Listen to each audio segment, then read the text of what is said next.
Right, you get the plates. I'll get the bottle opener and fetch the pickles. Where's your mum? Babysitting our Audrey's.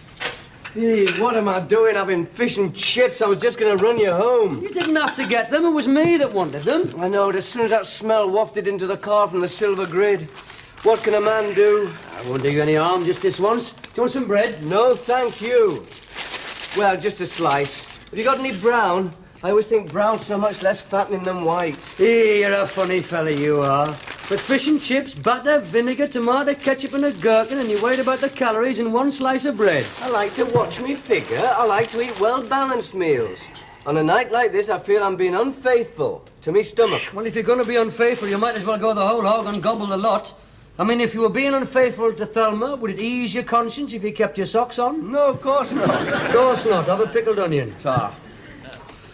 Oh, fantastic. Forbidden fruit, eh? Aye. Oh, I've just remembered something. What? Thelma was going to leave me something in the oven. Lasagna.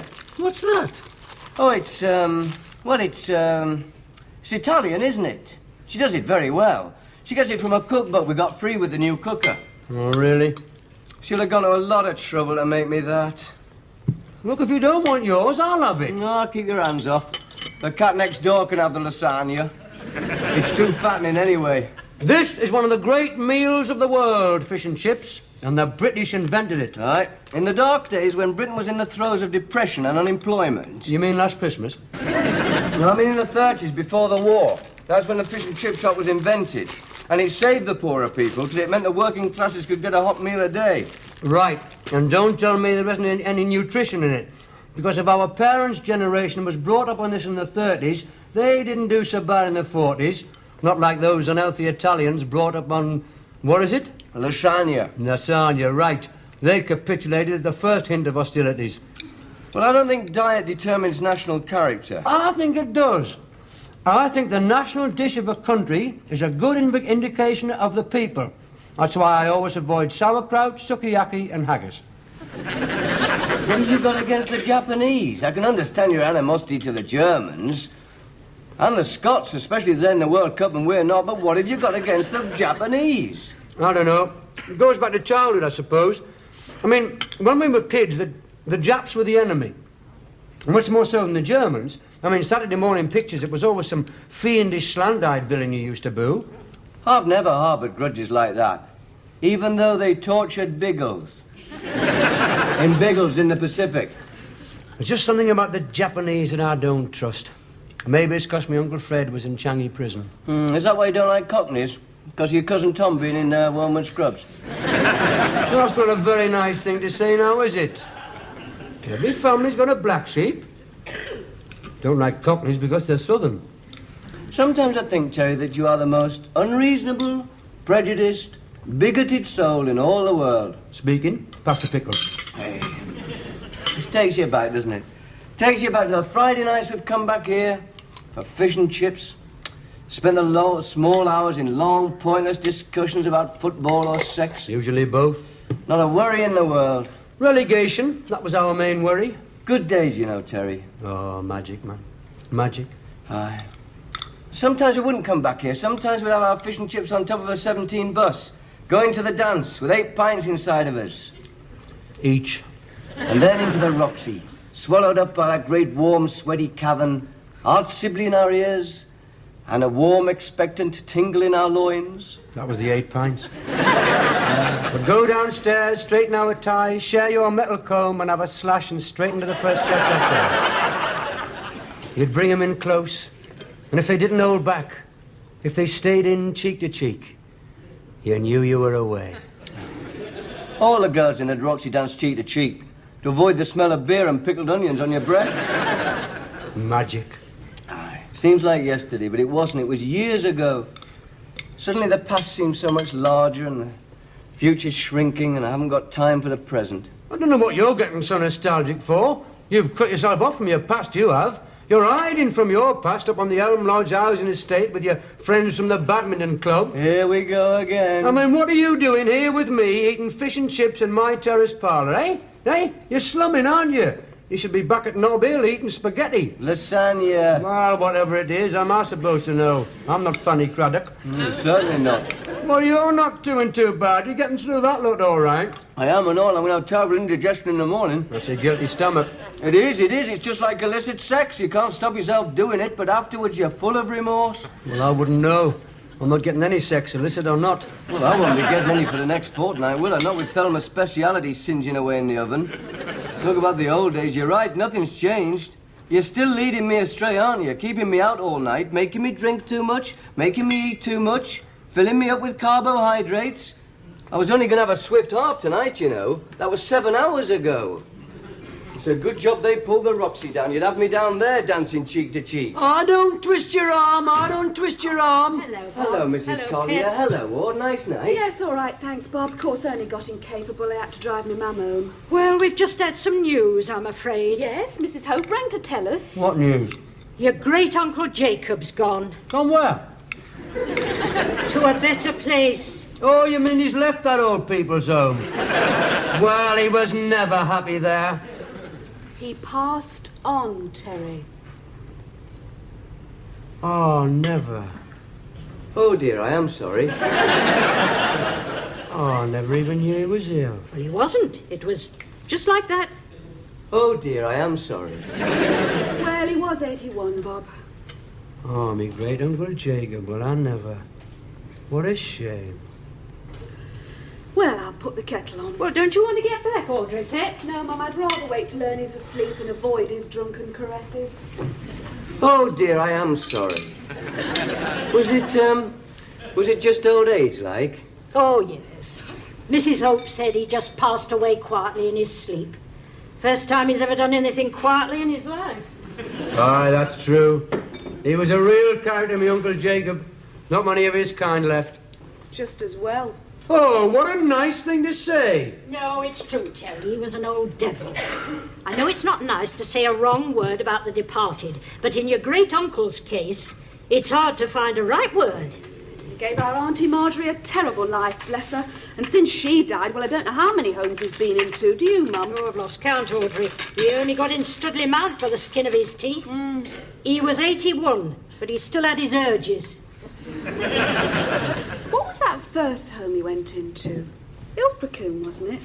Anyway, he nearly set that place on fire, rolling his own under the bedclothes. Women or cigarettes? Could have been both, knowing your Uncle Jacob. Have you ever heard such heartless indifference? Got to be said, he was a wrong un. Well, you can call him a wrong and I'll call him a character. He was a great uncle. He was the salt of the earth. He was great to us when we were kids, you remember? We used to go round and see him and his mate, old Joe Hargreaves. Gave Joe Hargreaves a terrible life. Well, I'm upset if nobody else in this house is. We were just talking just before you came in about our past. My great Uncle Jacob, but he was part of my past. And I'm sorry he's gone. Gone forever. Like the Roxy. Oh, Terry, you're letting sentiment cloud the issue. Uncle Jacob was a waster, a drifter. He was a war hero in the First World War. He showed me his medals. They weren't his. He was in the front line. Not often. He spent 3 years in the glasshouse in Colchester. Oh, yes, and what about his limp? In 1921, he had one job the entire year.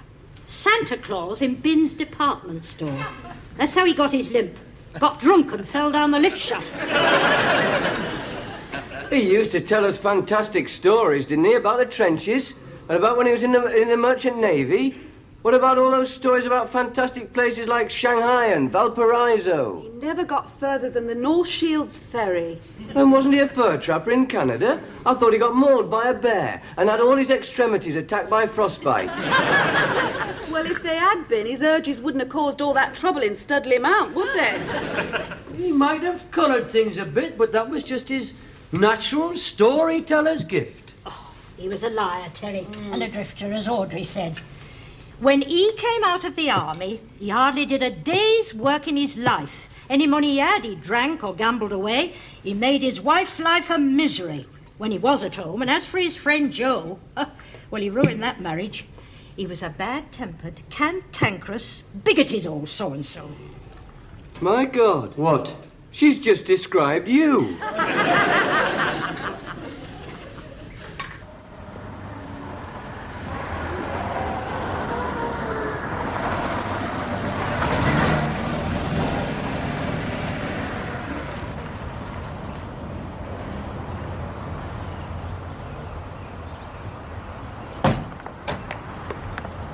Oh, excuse me, I have to see, Mrs. Hope, is it? Mrs. Hope's matron, yes.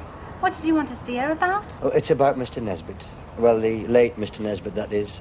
I'm his nephew, you see. Oh no, Mr. Dear me! I thought this was an old people's home, not a loony bin. Shh, keep your voice down. Well, it's true. He could do some damage with his temper and that stick. I mean, what did I say? He doesn't know me from Adam. I'm sorry about that. But what's wrong with him? It was when you mentioned your uncle's name. I'm afraid he wasn't the most popular of men. Never attacking me with a stick. That's armed assault, that is, you know. Mr. Craig used to play cards with your uncle. We warned him, but he wouldn't be told. Oh, I see. He always was a canny player. I'll go and get Mrs. Hope then. Nice little body, though, bud. I bet she kept your uncle's urges going. She's keeping mine going. Didn't we used to play cards with your uncle in that little shed on his allotment? Aye. He taught us 3-card brag. We used to do that allotment for him, didn't we? He used to pay us 6pence an hour. We used to do all the weeding and pull his rhubarb. Hard work and all. He never did pay us, did he? No. He just was knocking off what we owed him with 3-card brag. It's a pity to think, you know, that all those stories he told us about the trenches and the China seas and fighting bears in the tundra, it's a pity to think they're not true. They are true, of course they're true. Oh, it's just me mum and the family. They always put him down. They always take me Auntie Marjorie's side. But he was all right. He was a proud man and all. He wouldn't take anything from anybody. He wouldn't let the bosses grind him down. Never had a boss, never worked, did he? Well, I mean them, generally, the bosses, the Tories. He didn't work much because he beat the system. He wasn't going to swell the pocket of some profiteer and capitalist, but that doesn't mean to say that he wasn't working class in the true sense of the phrase. You are just like him, you know. You are, you're a chip off the old block. I'm working class like he was and proud of it, if that's what you mean, So yes. am I. Get out where you used to be. I'm no less working class than you. I used to go to the same schools, run the same streets, live in the same drafty houses, but that was in my past. You still like to live like that. You like the old working class struggle against the odds. What you don't realise is that some of us have won the struggle, and it's nothing to be ashamed of. Yeah, you've still lost something in the process. What? Something old Jacob had. Chip off the old block. About Mr. Nesbit, is it? Oh, yes, I'm his nephew. Well, he's great-nephew, like. Well, these are his effects. I shall have to ask for your signature, please. Is this all? Well, everything is on this list. There was a bit of cash. We warned Mr. Craig, but he wouldn't listen. His clothing, letters, photographs, a watch on a gold chain, and a pack of marked cards. No medals? There weren't any medals, but if you wish to trek through... No. Where do I sign? Just here, please. I would like to offer my condolences. I believe the service is this morning. Yes, we're off there now, yes. Yes, well, in the normal way, I would have attended myself, but... Is anybody else from here going? Any of the inmates? Residents. Oh, no, nobody. Frankly, your uncle wasn't the most popular of men. We had a lot of difficulty. Well, he was a character, wasn't he? 81 and still got all his faculties. Yes, it was his faculties that caused most of the difficulties. In fact, but for his demise, we would have had to ask Mr. Nesbit to leave Studley Mount, particularly since that incident concerning Miss Armitage in the Sun Lounge. Why does everybody say these things about him? Just because he was a bit of a character? I suppose you'd prefer a bunch of docile zombies. Make life a lot easier for you, wouldn't it, eh? If they all sat around the Sun Lounge playing drafts all day. Well, all I can hope is I'm like my Uncle Jacob when I'm his age. You seem remarkably like him now.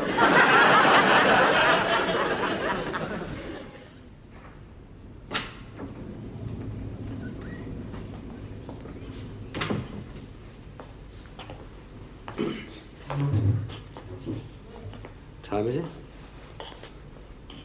It's not 22, we're very early. Well, we can just sit down and wait here. It's warm. Even warmer where your uncle's going. Oh, that's nice. Well, I'm sorry, Terry, but if everything everybody says about him is true, I should think his destination's fairly settled. Yes, of course, he repented. Repented at the last minute. What difference does that make? But you know what they say in the Bible? There's more joy in heaven over one sinner repenting than any amount of ordinary people just being good. Well, if old Jacob did repent, there'll be a hell of a ding-dong when he arrives. It's a bit unfair, though, isn't it? It's a bit unfair. Somebody leads a life like him, and then at the last fence he says, I'm sorry, I didn't mean it. It's a bit unfair on good people who keep their noses clean all their lives. It's about that woman who lives opposite my mother, Miss Fairchild, that sells church magazines, wages war on want, helps dumb animals across the street. Her kind's taken for granted when she gets up there. Rasputin. He had the right idea. Did he? Certainly. I saw it in this film, Nicholas and Alexandra. Rasputin reckoned that God liked sinners, so he owed it to God to sin as much as he could. He spent his entire life drinking vodka and having it away with Russian peasants. Confident that when he got to heaven, there'd be all this rejoicing. So unfair. That's life. Or rather death.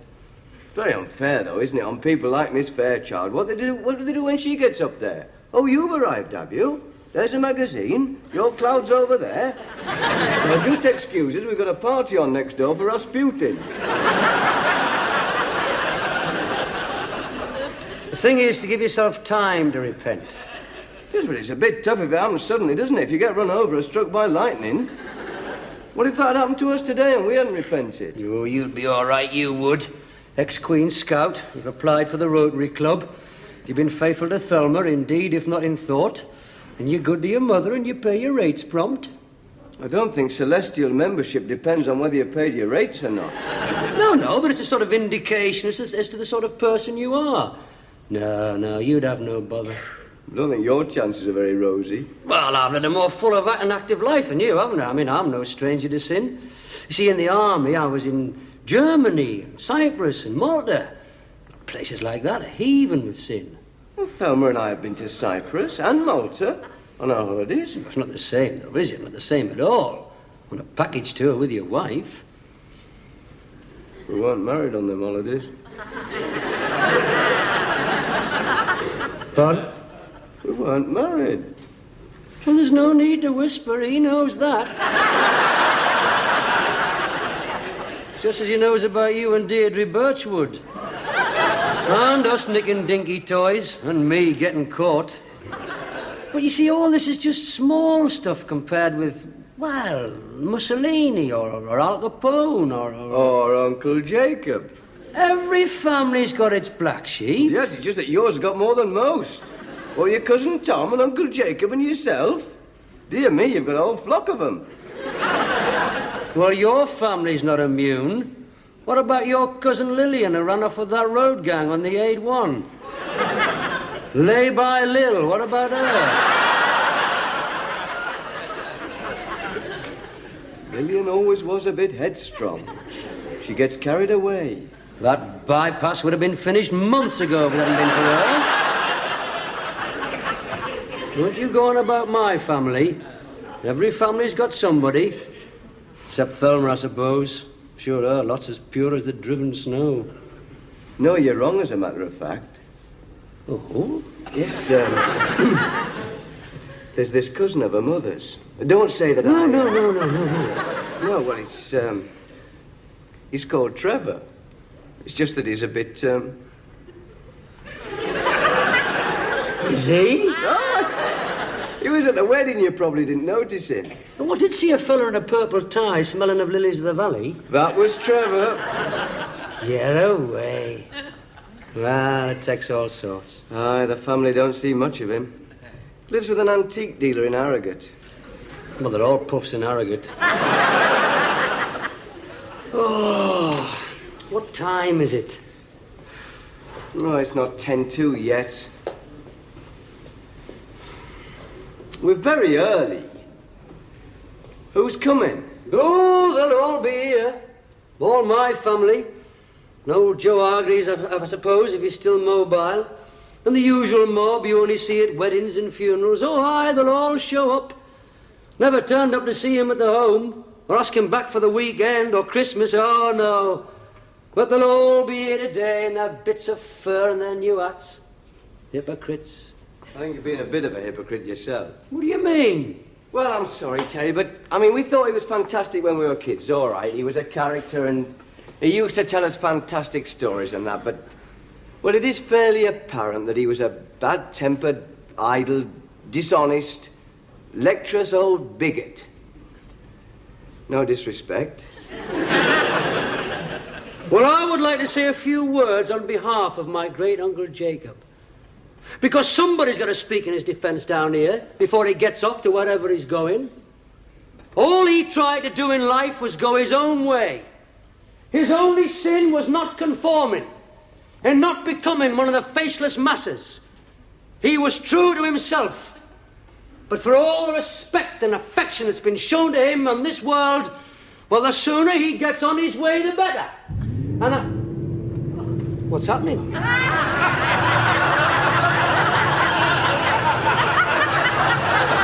think he's going sooner than you thought. Oh, my God, what have I done? What have I done? Press the button. Well, how do I stop it? How do I stop it? Well, it's too late now, isn't it?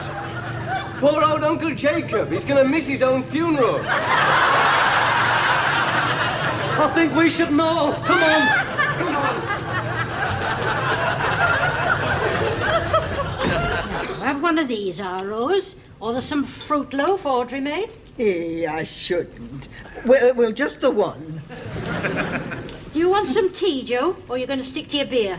No, I'll have a cup of tea a bit later. There's some napkins behind you, Auntie Elsie. Here, just in case you get meringue all down your new frock. He was a diabetic, you know, Jacob. Never stopped in mind, eating sweets and drinking. But he was a diabetic, so he said. Well, you never knew what to believe with him. More cake, Kitty?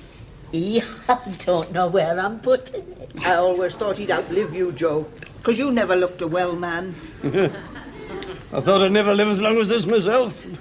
If I'd known I'd have taken steps to get out of North Shields. Hello, everybody.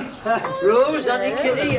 You remember Bob now, don't you? Hello. Hello, Bob. Now, why weren't you at the crematorium? Ah, well, yes. We went to Studley Mount, you see, and we were literally on our way to the crematorium when Bob's car broke down. Yes, it broke down. Everything go off all right?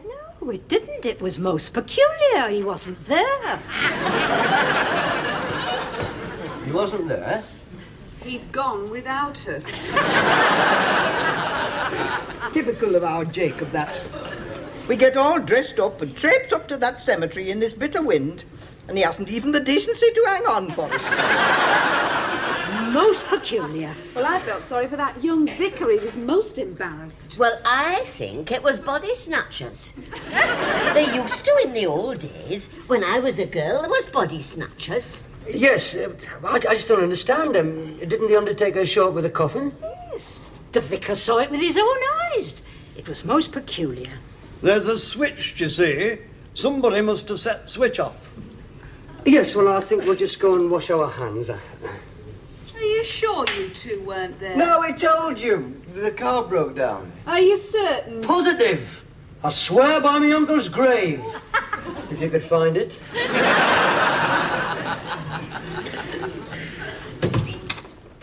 Well, not too much harm done. Can't have helped our sin rating, though, can it? Cocking up a funeral, then lying about it. Jacob wouldn't have minded. He'd have seen the funny side. He'll have got there early. Catch him off guard, they won't have time to put the decorations up for his party. Oh, look, let's nip down the club, shall we? It's like a funeral in there. The club at lunchtime? Yeah, it's good down there during the day. Most of the lads are laid off on part-time. Some great sessions. I'm having lunch with Thelma. I told Thelma I was coming home for my lunch. Oh, just a swift off. Well... Oh, I don't suppose you two remember me. Of course we do, Mr. Hargreaves. You remember Mr. Hargreaves, don't you, Bob? Of course I do. Hello, Mr. Hargreaves. Nice to see you, even in such sad circumstances. Sad? Oh, aye. Oh, well, we've all got to go sometime. I suppose I shan't be very long following him. I'm in the crematorium Christmas club myself. You must have known him longer than anybody. Oh, I did that. I knew him all my life, near enough. We went to school together. But this world's seen some changes since them days. 2 world wars, television, H-bombs, topless waitresses. Well, I thought he was a fine man. Not many people have got a good word to say for him, but you knew the truth, Mr. Hargreaves. Aye. You were his best friend. Aye, for nigh on 75 years, through thick and thin, good times and bad. That's a long time to know someone. That's friendship, that is. And I can honestly say that he was a terrible man. What? Well, if you feel that way about him, why did you put up with him all these years? Why? That's what I'm constantly asking myself. You know, it wasn't easy in those days to cut yourself adrift and get on, but I managed it. Even married above my class. And then over the years, he'd keep coming back, borrowing money, making trouble. It didn't do me work any good, you know, my marriage. It seemed everything I ever tried to do, he mucked up. Well, he didn't have much to show for it. The sum total of his life is contained in this cardboard box. And faded letters, odd coins, old photographs, and a watch. Is it a Westgate watch with a chain on it? Aye, this one. I wondered when my watch had got to. Oh, I'm sorry, Mr. Hargreaves. It's all right, love. You two are being very rude sitting in here. Well, there's no room in there, there's no chairs. What's the matter, Bob? What's wrong with Bob? I don't know. She's trying to bend forks by willpower. Oh, get that for us, Terry. I've got to make some more sandwiches. I've just seen the future. I have just seen the future. He's going to meet a tall, dark sailor. No, Audrey, he's old Uncle Jacob. And old Joe Hargreaves, that's me. He tried to better himself, he tried to get on, he married above his class, he got a nice home, he got a nice wife, but that wasn't any good. Not with Uncle Jacob leading him astray. Borrowing money, trying to break up his marriage. Jacob and Joe, Audrey. They're Bob and Terry, 40 years on. Well, you said it, Bob. I've just seen the future, and it's a nightmare. Well, it's in your hands, pet. That glimpse might have been a blessing in disguise, an omen. And the solution's simple enough, Bob. You've got to cut yourself adrift from that. It's an omen, yes. I'm going to stop seeing him. I'm going to stop doing what he wants me to do when he wants me to do it. He's not going to ruin my life. Well, I'm pleased to hear you say it, Bob. All right, then, let's get down the club. No. Pardon? No! Oh, come on, man, just a swift half. I said no. I'm not coming with you. And you will realise in the future that I will be coming with you less and less and less. I'm going home now to have lunch with my wife, with Thelma. It won't be ready. Well, how would you know? That was Thelma on the phone. She said, what am I going to do about lunch? And I said, just leave him something in the oven, pet. He won't be back from the club till 3:30. Away.